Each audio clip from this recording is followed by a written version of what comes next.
ESL Leesburg. We are so glad that you joined us here today. The theme for the year 2023 is Living Out Loud. And the focus for the month of November, we still got one more Sunday in November, is the mundane, the sacred, the profane. Oh my. And if you're keeping track, we talked about the mundane, we talked about the sacred, the profane was last week.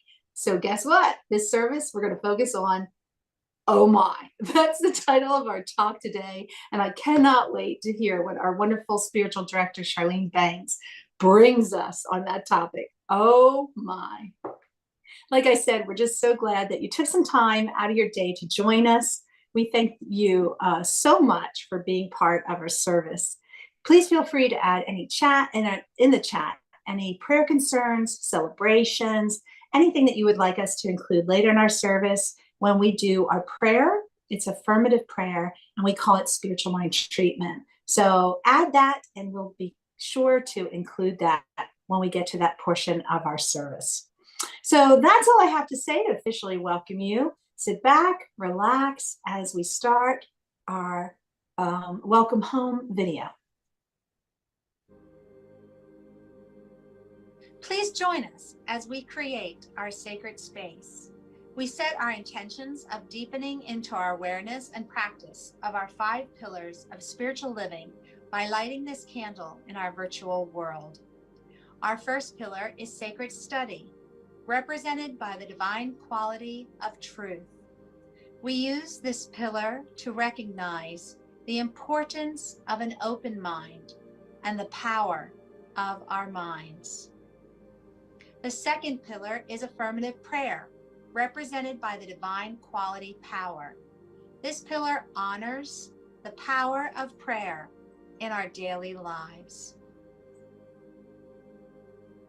Our third pillar is meditation and the divine quality of peace. This pillar reminds us of the importance of meditation and the peace we feel when we quiet our minds. The fourth pillar is circulation and the divine quality of life. We know that the great law of circulation works in our lives. As we give, so shall we receive. And the fifth pillar is sacred service and the divine quality of love. This pillar affirms our call to be a service to our world as we see through the eyes of love. Let us close our eyes as we bless this sacred space and our time together.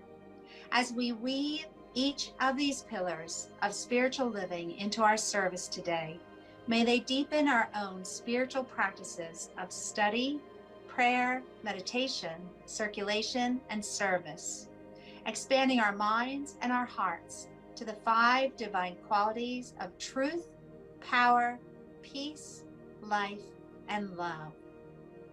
We also bless everyone who made our service possible today and everyone in attendance. May the energy of love that is generated here bless everyone abundantly, and so it is. And so it is. And now's the time for our meditation. So if you know me, if you've been tuning in on a regular basis, you know that I like to look at the title of our talk and come up with a meditation that kind of ties in. Oh my, is the title of our talk today. So this is what I thought. I thought, we just had Thanksgiving. It's the official kickoff for all the holidays. There's a long to-do list as you prepare for the holidays. So let's just focus our meditation today on inner peace and calmness. Are you ready? All right. So sit back, get into a relaxing position, and make sure that you're just very comfortable as we begin this meditation. Relax your body. Maybe that begins by just shrugging your shoulders a little bit. Maybe you realize that you're carrying some tension, some stress. That's where we tend to do it. Our necks, our shoulders. Just kind of try to relax them and take a few deep breaths as we always do. There's something about just stilling the breath, slowing down the breath that puts us in that relaxing state of mind. So breathe in and hold and release. Breathe in, hold and release. Continue to do that and focus on your breath.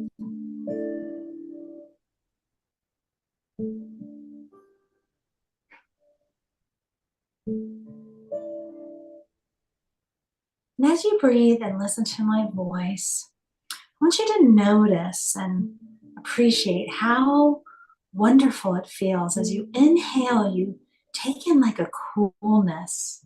As I'm looking at that beautiful mountain and lake picture that's on our screen, oh, just imagine breathing in that fresh, cool air. Oh, and how perfectly timed. As you exhale, look at the warmth of all those beautiful fall leaves on your screen. Notice the warmth that your breath has as you exhale. You breathe in the cool air that surrounds you. It gets warmed by your body. And you exhale. Our bodies are absolutely amazing. No matter what you're dealing with your body, any physical challenges, just marvel at all the things that your body does for you. We're not even aware of what our internal organs are doing to keep us alive, to create the sound of my voice so that you can hear the message today in the music. We do this just effortlessly. Our body just knows exactly what it needs to do, and that is amazing. Just be present in this moment. Continue to draw in your breath. And just notice that there's nothing else that you have to do right now. There's no to-do list. All you have to do is sit in this relaxing state and breathe.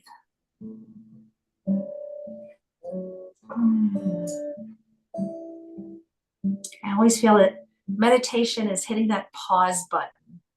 We know we can't have our car engine run all the time. It has to stop. It has to rest.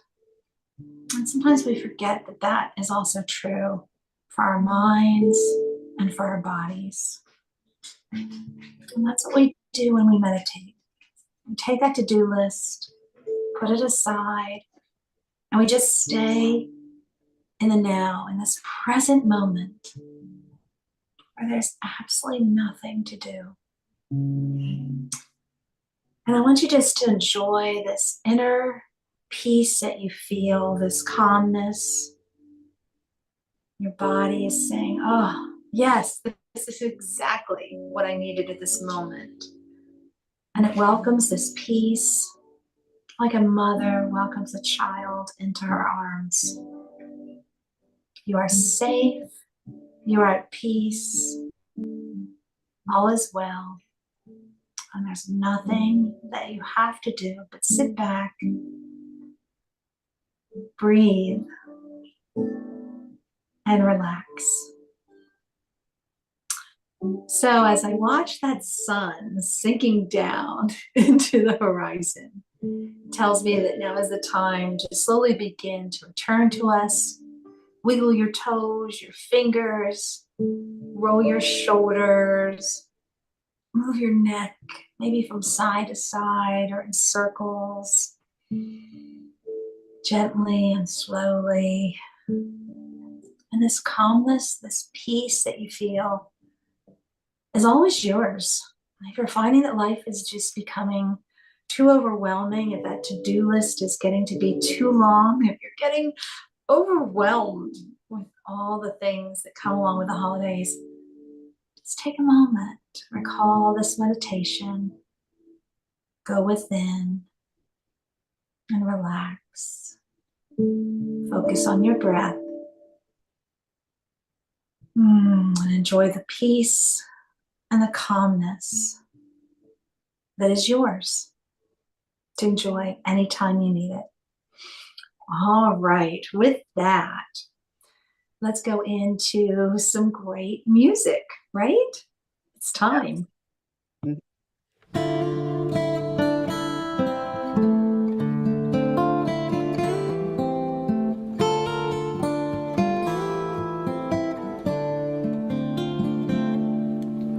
Return again, return again, return to the home of your soul. Return again, return again, return to the home of your soul. Return to who you are. Return to what you are, return to where you are, born and reborn again, return again, return again, return to the home of your soul. Return again, return again, return to the home of your soul. Return to who you are. Return to what you are. Return to where you are. Born and reborn again. Return to who you are. Return to what you are. Return to where you are. Born and reborn again. Return again. Return to what you are. Return to where you are. Born and reborn again. Return to who you are. Return to what you are. Return to where you are. Born and reborn again.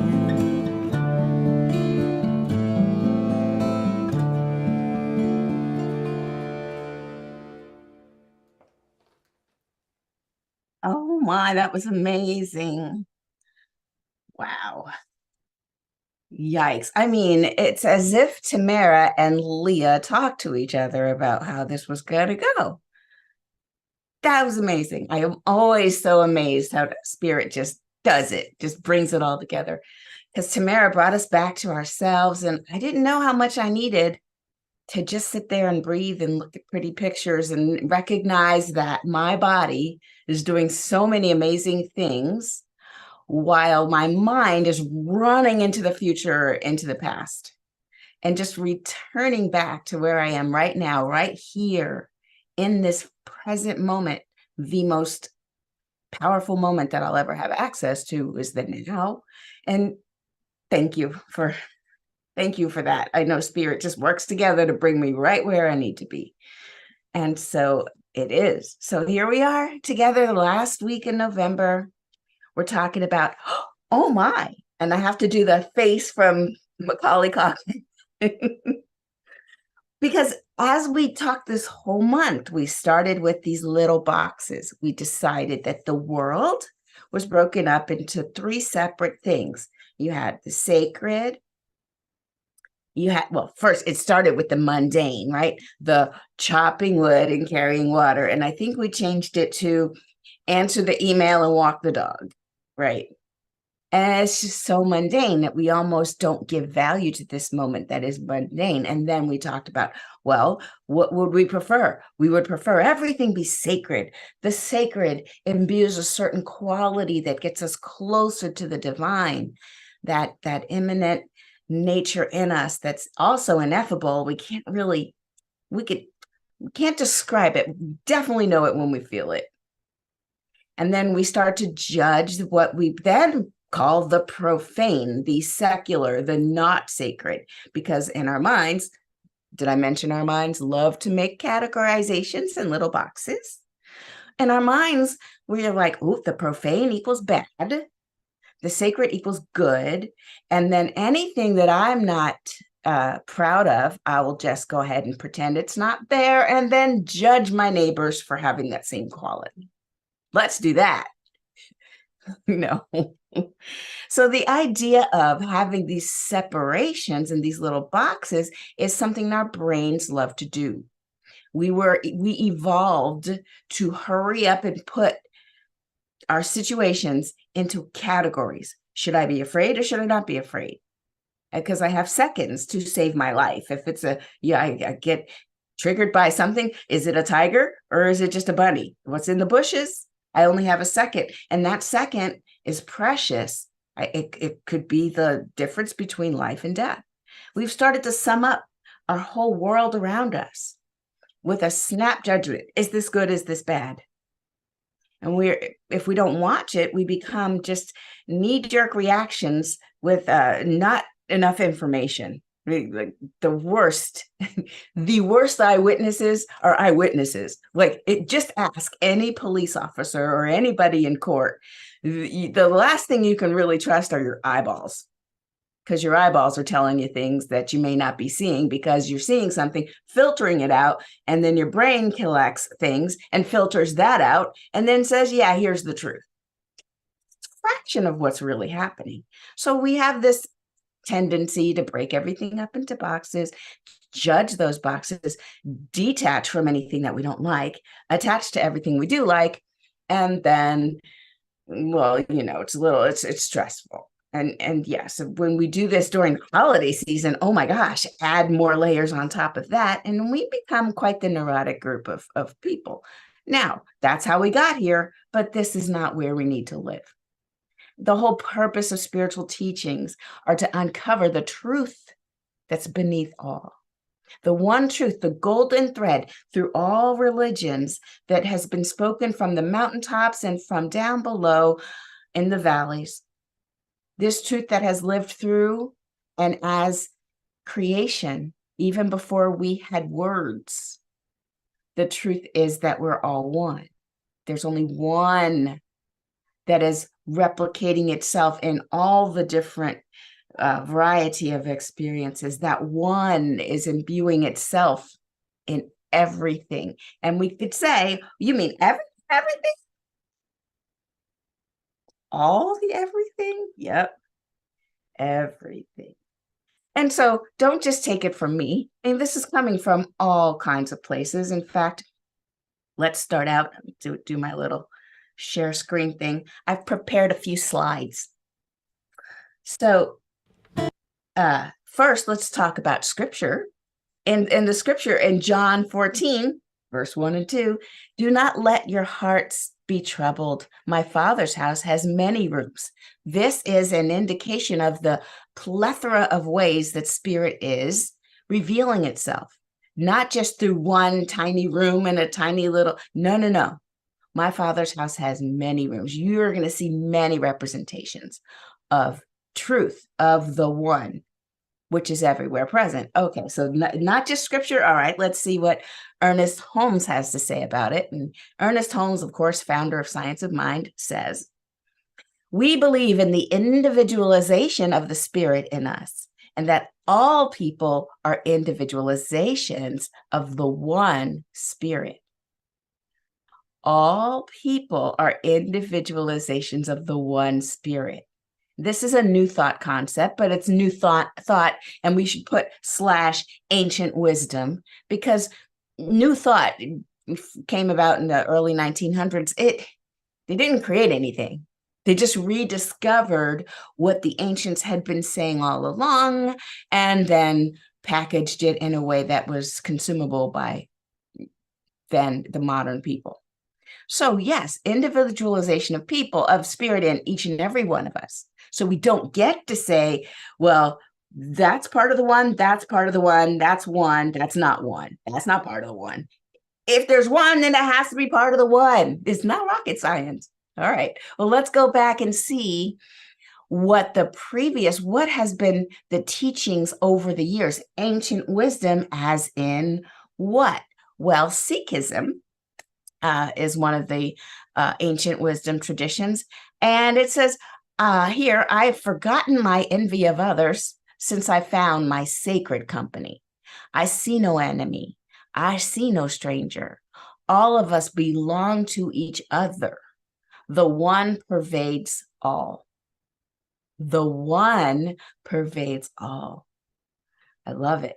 Let's hear from the Native American culture, closest to the actual earth, the indigenous peoples who for thousands of years. Anyway, I won't go there, but Thanksgiving got me triggered. All right. Humankind has not woven the web of life. We are but one thread within it. Whatever we do to the web, we do to ourselves. All things are bound together. All things connect. From Chief Seattle, after whom Seattle, the city, was named. So, interesting. Humankind has not woven the web of life. You listen. That's surprising to some. Oh, we didn't create all this? No. We're part of it. We're interwoven what now? Yes, yet but a thread in the existing tapestry of life. Okay, I'm off it. I'm okay. Buddhism.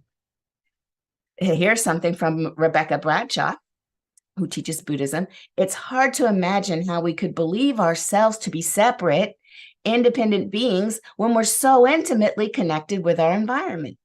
With every breath, every sound, every bit of food, every step, we're here, immersed, embedded, inextricably linked.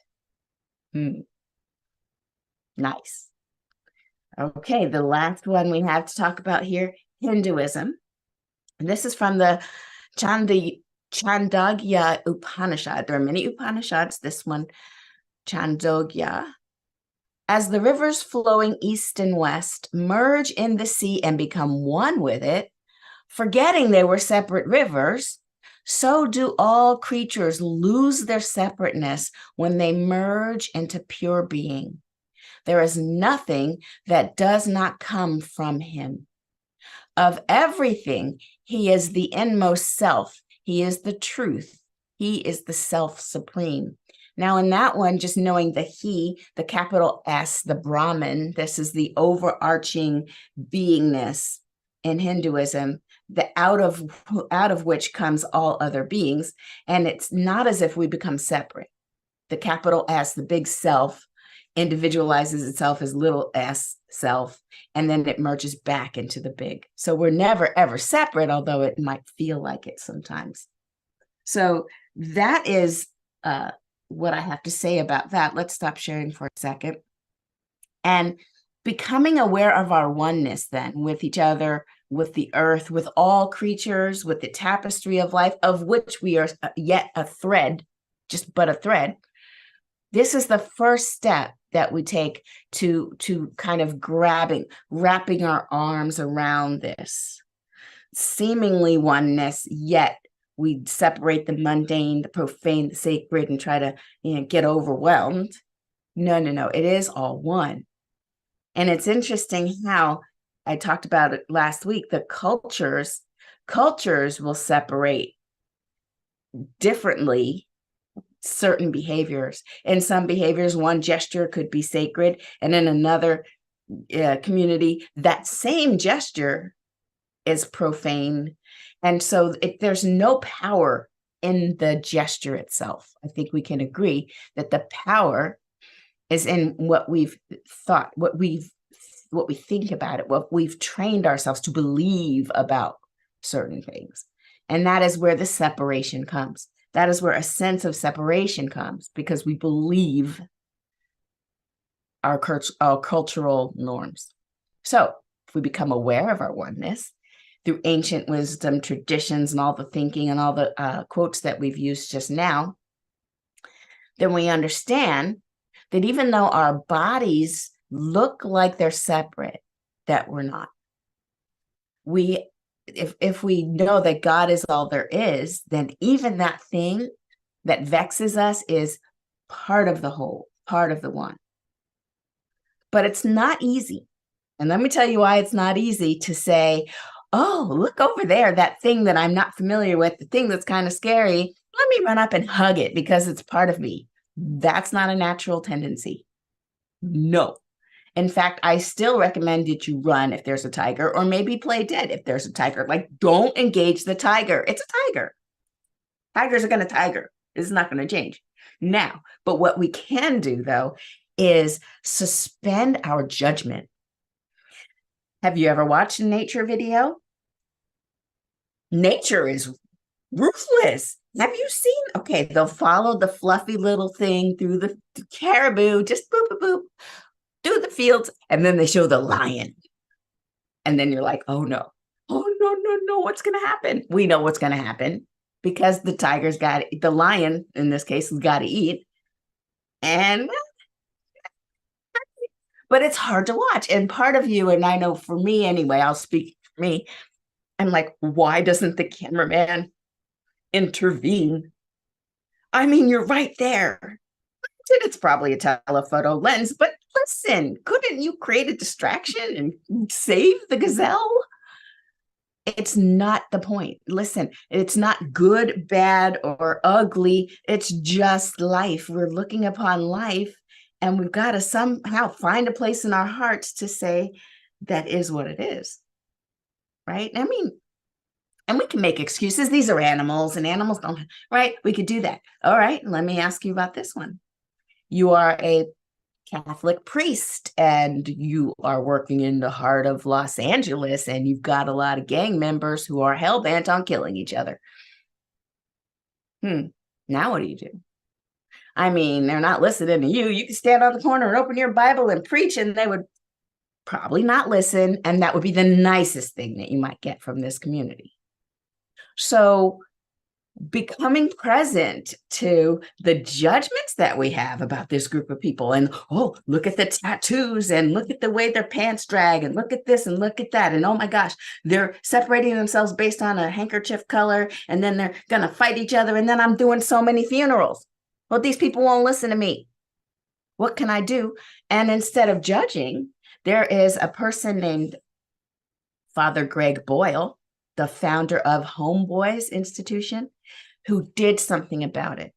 So I was listening, and I'm just going to tell you this short thing, and I'll show you their video. I was listening to a podcast, as I do when I'm walking my dog, and someone on 10% Happier, I think was this podcast, they were interviewing Father Greg Boyle, who was talking about the Homeboys Institution in LA that he started, that took people who were gang members who had originally been fighting each other in the street, and he created some infrastructure that has them working side by side, hugging each other and seeing each other as one.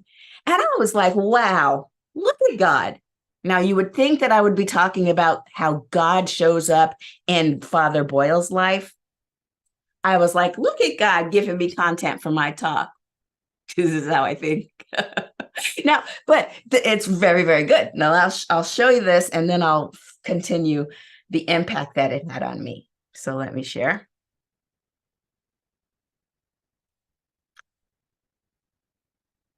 Is to be radically accepted. Okay, here.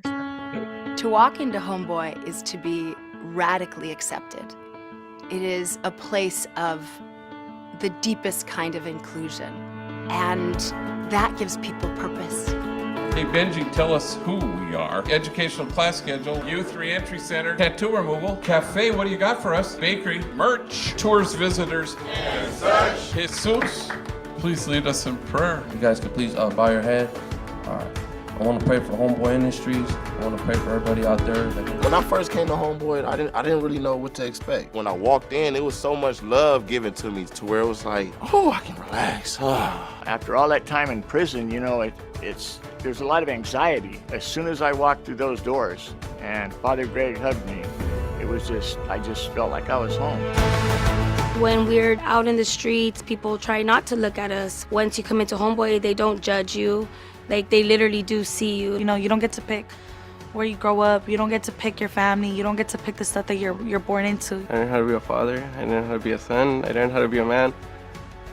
Like everything. I learned almost everything at Homeboy. Before Homeboy Industries, my life was a mess. I didn't have a relationship with my mom, and when I was in prison, she wrote me a letter. She begged me that just to get my life back together.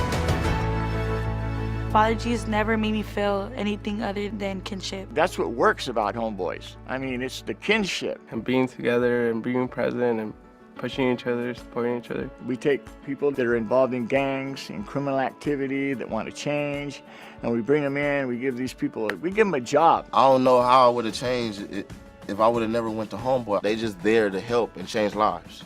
So that's important, because it changed my life. I don't think I would still be here today if it wasn't for God, first of all, but then Homeboy Industries too. Father Greg, like, what do you want me to do? And he responded by, I just want you to be here. And once I decided to be present, then everything else started to happen. Don't be afraid to dream, because if you really want it and you're willing to put in the work, Homeboy is going to help you get it. And it's amazing what a person can do when they have the right encouragement. That's why it's more important for me to give back and help those that are coming through those doors just like I did. I didn't know I can get love like this from people that don't even know me. They never give up on you, but most importantly, they never let you give up on yourself. Homeboys is somewhere that you can come in through the doors and say you don't have your life figured out or you just need a fresh start. Everything that you need to be able to restart your life, you'll find it at Homeboys. There's not a door that you can knock on there where you can't get some kind of help, whatever it is. My dream for Homeboy is to further grow that feeling of connectedness, that you can walk out of Homeboy and the whole city can feel like we all are connected and belong to each other. I want to pray for Father Gray wherever he's at, and I just want you to protect us over the weekend, and yeah, that's it. Amen.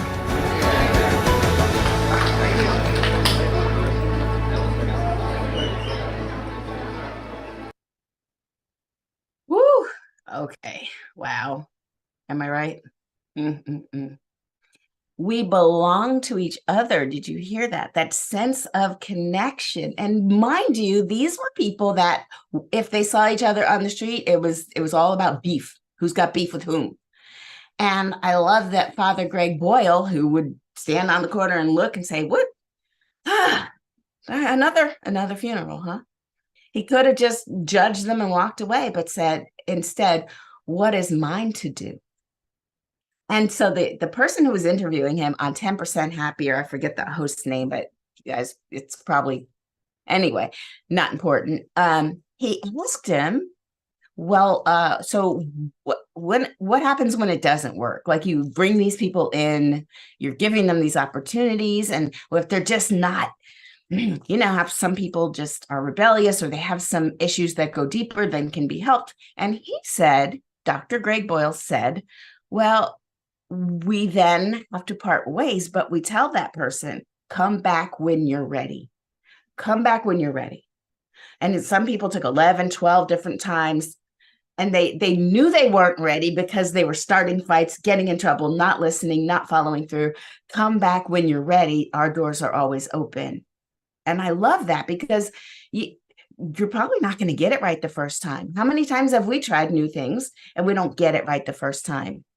Isn't it so wonderful to have a group of people that just welcome you no matter where you're at? When you're ready, you'll show up, you'll do the work. So I was like, yay. And then he said that Anderson Cooper asked him one time, what about, don't you think these people are taking advantage of you? And Dr. Greg Boyle says, well, how can they take advantage of me when I'm giving my advantage?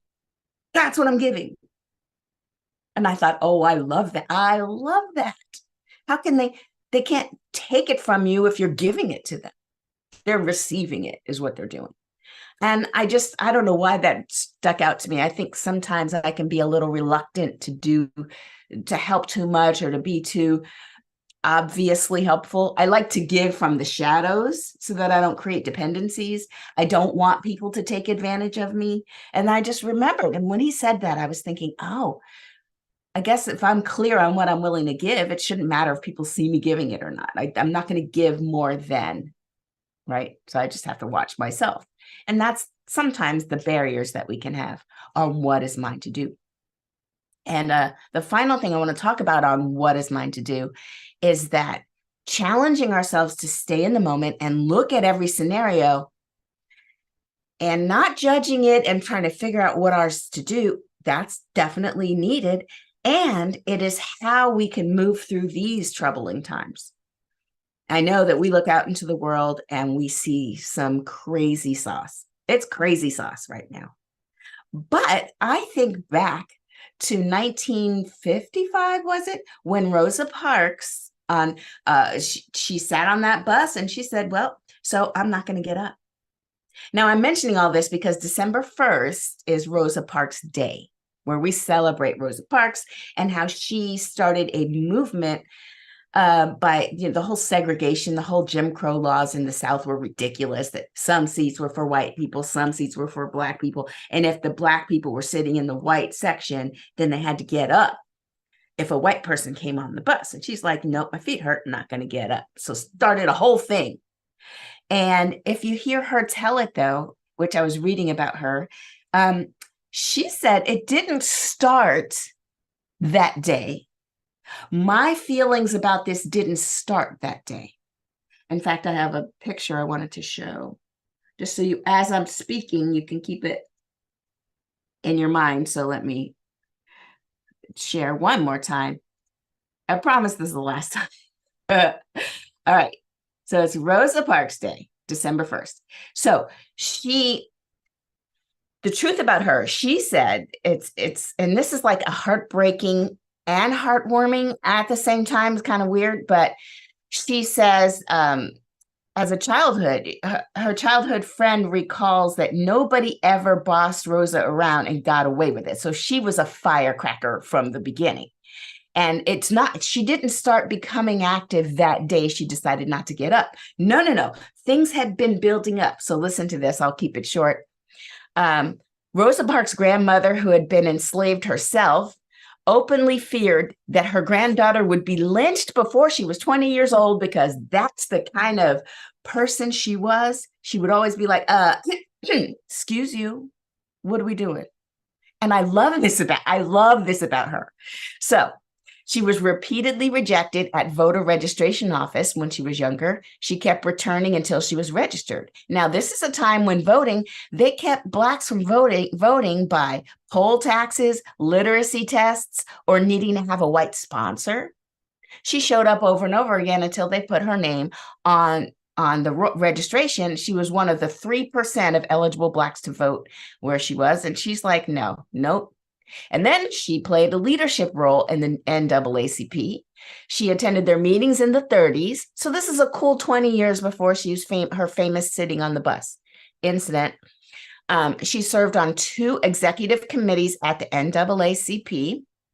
And then she wrote letters to Congress in favor of anti-lynching laws.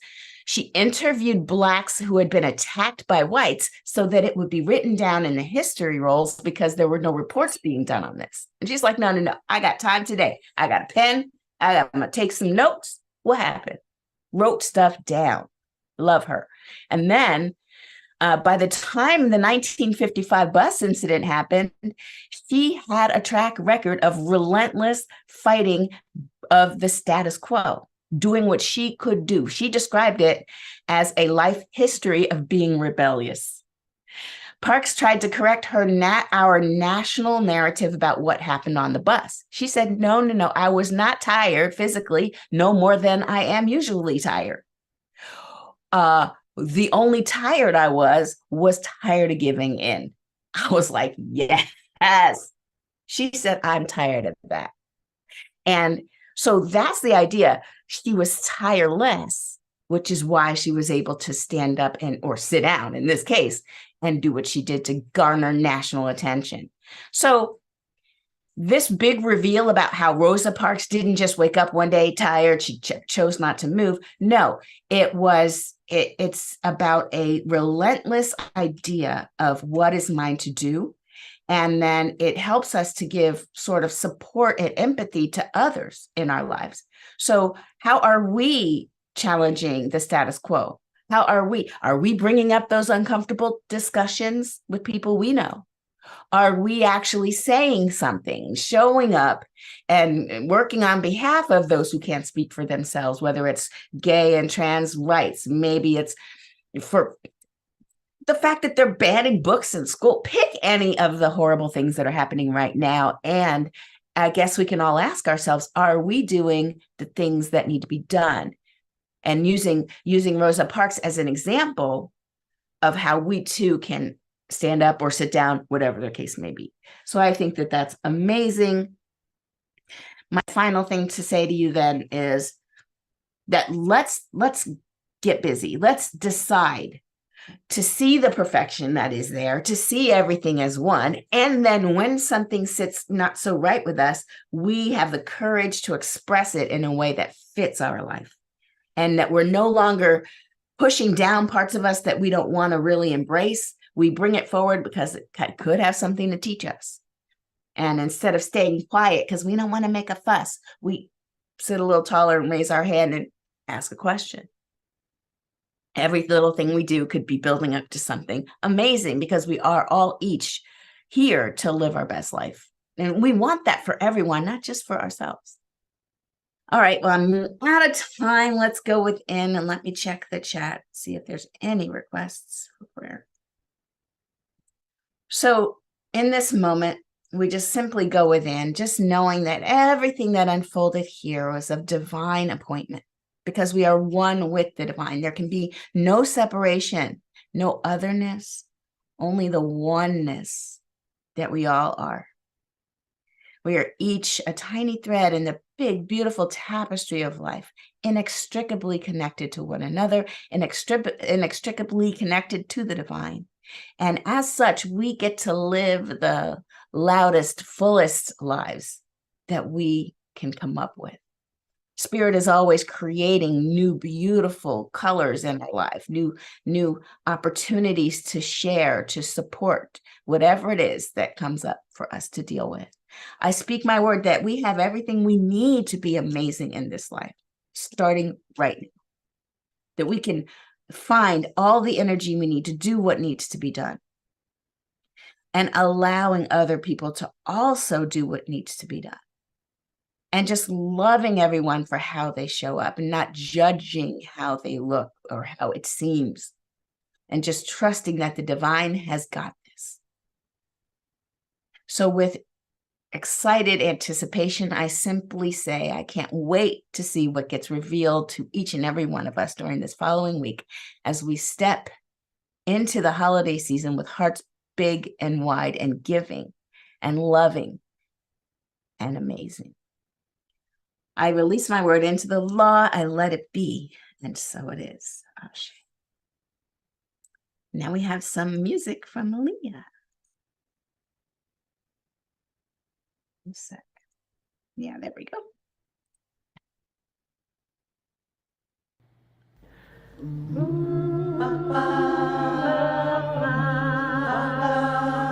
There's so much to appreciate, even when the world seems out of hand, even when we do not understand, still there's so much.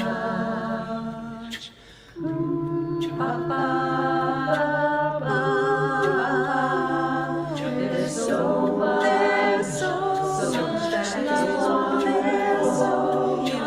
that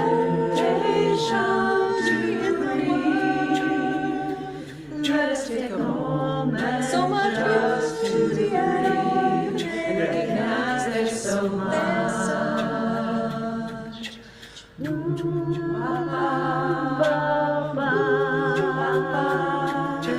so much to be grateful for, even in the midst of loss and change. There's a chance that something new begins, and don't you want that so much? I know we need it so much.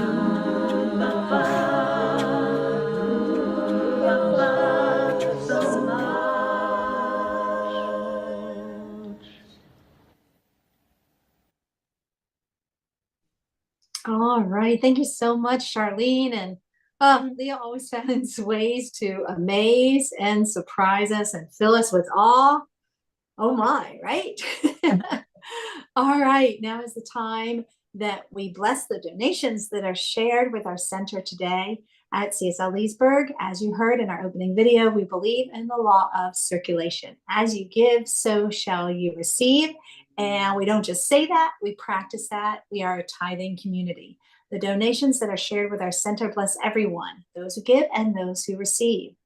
Your donation helps our center, our home organization, as well as other organizations that support our vision of helping to create a world that works for everyone. Why? Because you heard Charlene, all those great quotes. We're all connected, right? As we do to others comes back to us. Please look at our screen. There's so many ways to give, and odds are, I have a feeling you already found a way that works for you. So join me by placing that gift of your heart as we say our blessing of the gifts. The presence of spirit within me blesses everyone I meet, tends to heal everything I touch, brings gladness into the life of everyone I contact. Therefore, I am a blessing to myself, to humankind, and to the day in which I live. And so it is. And now it's time for announcements. So did you do it? I did. I have to say, I just did it. It took me a little while, but hold your phone up, get that QR code if you haven't done so already. Play it? This, huh? Did you want me to play play the video? Yeah, play the video. Let's do that again. Hi, my name is Leah Morris. I'm a singer, songwriter, and choral composer. One of the things I've noticed is that in addition to the joy of performing and composing, I love when people share the joy that they've experienced in hearing the music, in learning it, and singing along. And that's one of the reasons that in creating my next CD, I'm not only ready to record a new album, but I also want to do it with ways that allow people to engage more closely with the music. That's why I'm going to be making a songbook and video tutorials for guitarists to play along at home. A house concert video for my beloved couch potatoes so I can play for you, whether we meet in person or not. Choral arrangements for choirs. And the part I'm most excited about is workshops and concerts that allow me to engage with you and your community live and in the flesh. And I want to invite you to become part of the music. The plan is to raise $30,000 towards this project. And it feels like a big number, just like this project could feel humongous if it weren't for the team of amazing musicians and videographers and web designers and you. It would be wonderful if you would consider being part of the project. If you go over to my Indiegogo campaign and help be a backer, a supporter of this idea, this concept coming into reality. Thanks so much for listening, for being part of the music.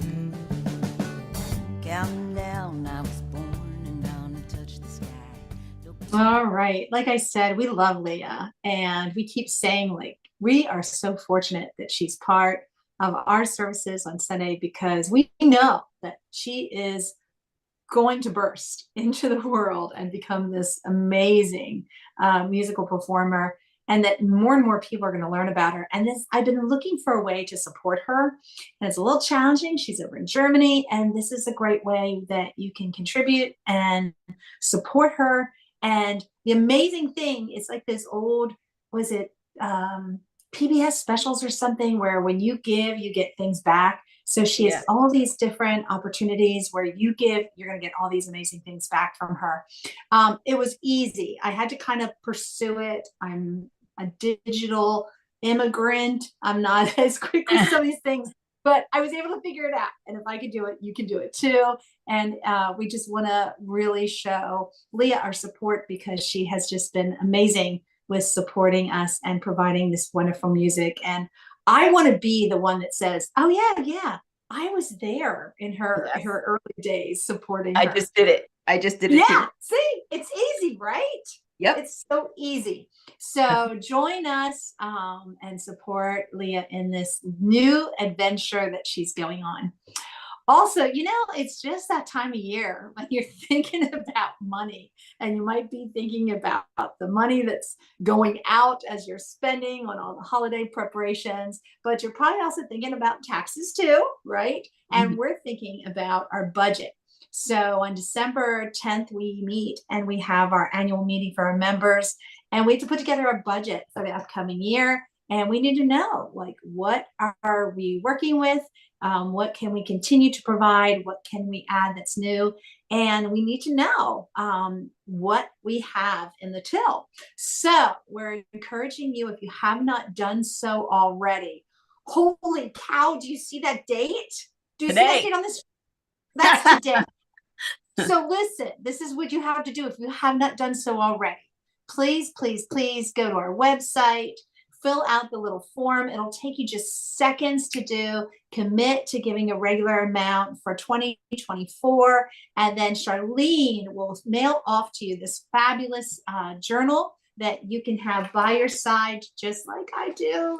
Every single Sunday, you get a heads up on what the topic for the message is going to be. And also, I just take notes and I fill it up, and I love reading back through these journals. It's a great way to keep track of the things that you want to remember from our service, and also kind of have a record of your spiritual growth. So just like I said about Leah, man, you give and so you shall receive. You commit to us and we will mail off this wonderful spiritual journal. But you got to do it today, okay? So the deadline is today if you haven't done so already. If you have, thank you so much. We appreciate your support. And if you haven't done it, please just take a moment and take care of that today, okay? All right, what else is happening? The dream study with Charlene and her friends. The next one will be next Saturday, December 2nd at 10 o'clock Eastern Standard Time. Charlene and her friends get together, they explore their dreams, and they interpret each other's dreams and get insight. What else is happening in December? December is going to be a busy month, not just because of the holidays, but all the things that are happening here at CSL Leesburg. So December 10th, like I just mentioned, we're going to have our annual membership meeting, and this is open for all members. We're going to talk to you. How are we doing? What do we need to do? What do you want us to do in 2024? What are our plans? So please plan on joining us. And I'm thinking, Charlene, just correct me if I'm wrong, that'll be right after our service, right? Yeah.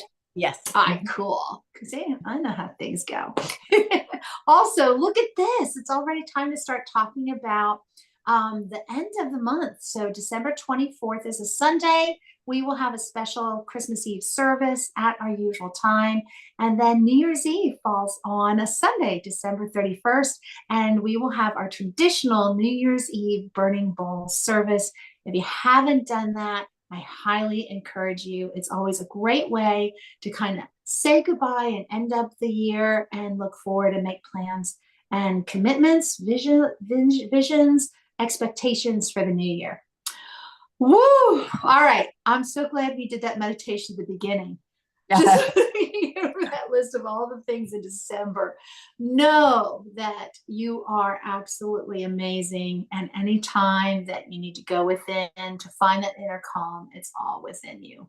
There's something else inside there too, and that's love. So in a minute, I'm going to do our closing affirmation, but I'm going to also remind you before we do that we do pearls after service. If you can stay and hang around with us, we talk about what resonated with us, all those great quotes that Charlene put up. What do you want to talk about? I want to share something about Rosa Parks Day. Thank you so much for Charlene for bringing that to our attention. So is there something that you'd like to talk about, explore, question, hang out with us afterwards? We hang out and it's always a really good time. So join us for pearls if you can. And if you can't, then just know that we send you off with our blessings. But now it's time to do our closing affirmation. So wrap your hands around you, give yourself a big hug, and say, I am love. I am love. I heard you, Charlene. Next time I want to hear some more people, so turn on your mics. All right. Point to somebody in the room with you. It might be a real person. It might be a loved one. It might be a family member. It might be a furry companion. You can also send this out like Charlene talked about in those quotes. Everything is connected. So know that as you say that, it travels too. You can send it to somebody who's long distance. So join me here with saying, you are love. You are love. You are love. Now put your hands up in the air for something that we call love sprinkles. And remember, it is all love. Ready? It's all love. Yay. All right. Thank you so much for joining us. If you can, please stay, hang out with us. If you can't, just know that we send you off with our love and our blessings. Have a wonderful, joyful, amazing